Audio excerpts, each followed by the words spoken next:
Welcome back to you now. The fourth and final Grand Slam, where the tennis season starts in just over a month. And in the lead up to it, many in the sport head to the States for the US Open Series, ahead, of course, of the US Open in the Big Apple. The first stop, the Atlanta Open, just down the road from us here at the CNN Center. And two of the biggest name players are joining us right here in the studio. 16-time Grand Slam champs, Olympic gold medalists Bob and Mike Bryan. First things first, though, name tags, because I know you guys kind of like to dupe reporters. There you go. Bob confirmed, and I want to do Mike as well, just so it helps me out so much, all of this. Thank you, guys. Look, you won your first doubles crown when you were 6 years of age. 30 years later, you're still winning doubles titles. How have the twin dynamics, though, between you changed, the on-court chemistry, if you like, how have they changed over the decades? Mike? Well, we're living on different coasts now, so that's big. We're both married, but we're still getting along. We're having a blast.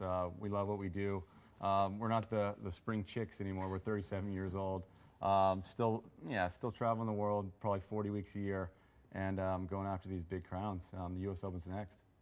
That can be tough, though. Travel, fatherhood now, a third child on the way. Congratulations. How tough is it juggling travel with all that, being an elite athlete? Yeah, I mean, it's tough to balance the family and the tennis. You know, the tennis sport is so demanding with the schedule, and now that I have two, one more coming, I have to pick and choose where they come. I don't like to spend more than 3 weeks away from them, so I'm flying back and forth across the ocean a lot every year. And that's a firm rule of yours, 3-week limit. That's the cutoff point. Look, we see you as identical twins, but in reality, how different are you? I mean, we're very different. He's been gluten-free for like 12 years now. I'm a little bigger because I like my sweets. My diet's not as strict. I'm a little more creative. I love like producing music and doing home videos and stuff like that. Mike's a little more punctual, on time, and yeah, he's a little bit neater. His room is always, everything's unpacked, and I'm a little messier. I go with the flow a little more. You guys, we'll touch on the music a little later, because I know that's a huge part of your lives, but you've won it all. 16 slam titles, over 100 tour titles, but what's that one thing, maybe, just maybe, that's still on your career bucket list? We would like to go out with another gold.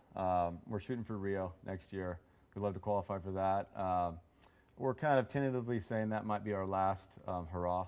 So you're saying that could be your retirement? Yeah, I mean... You're saying that will be your retirement?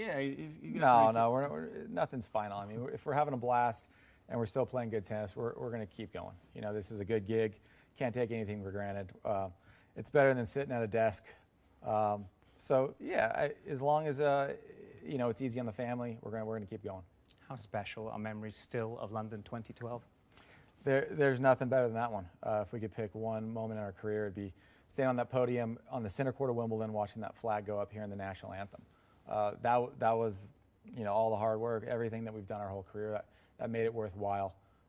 Just to be in the Olympics is super special, but to actually get our hands on a gold medal was amazing. Mike, speaking of being defending champions, we've got the forthcoming US Open coming up in New York City. Everyone's beat you because you're the Bryan twins, but what's the hardest thing about defending a title at a slam particularly?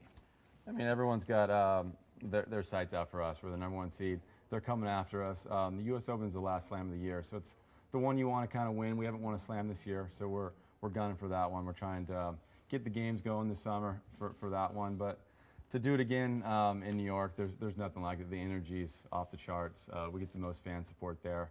That's kind of where we want to peak. We're starting here in Atlanta, and we kind of want to build for the Open. So that's the one we got to knock down this year.